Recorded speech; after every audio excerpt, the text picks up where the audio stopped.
ହେଇଟି ଶୁଣୁଛ ଆ ଶୁଣୁଛ ନା ନାଇଁ ମ ହେଇଟି ଶୁଣୁଛ କାଇଁ ଗୋଟେ ସକାଳୁ ଚିଲଉଛୁ ମୁଁ କଣ କାଲା ହେଁ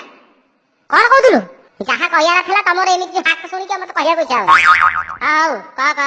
କହିବାର ଅଛି କହ ଆଉ ମୁଁ କଣ କହୁଥିଲି କି ତମେ ମତେ ଆଗ ଭଳିଆ ଆଉ ଭଲ ପାଉନ କଣ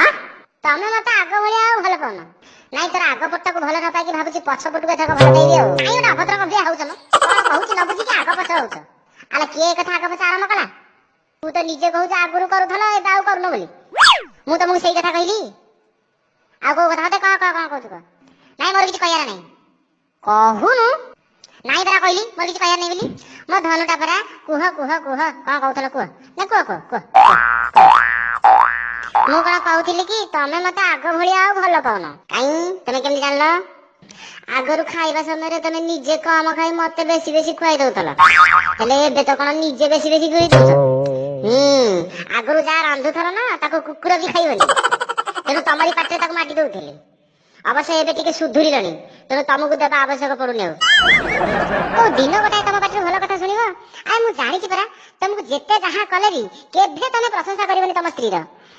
ହେ ଈଶ୍ୱର ଏମିତି ରାନ୍ଧୁଣିଆ ମାଇକିନାକୁ ମୋର 7 ଜନ୍ମ ପାଇଁ ସ୍ତ୍ରୀ କର ଶୁଣିଲ ପ୍ରଶଂସା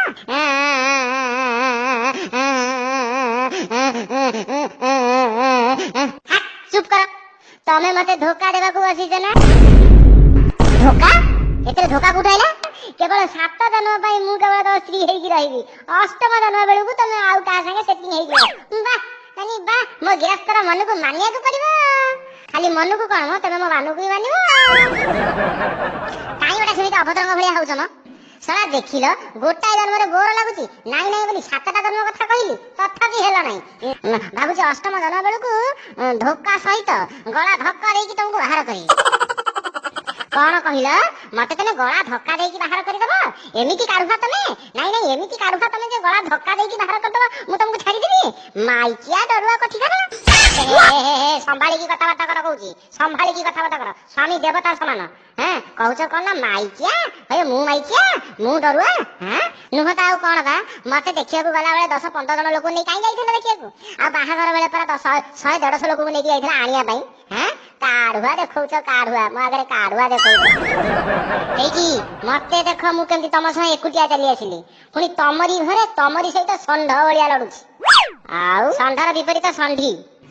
ସେଇ ଷଣ୍ଢୀ ଭଳିଆ ମୁଁ ଲଢୁଛି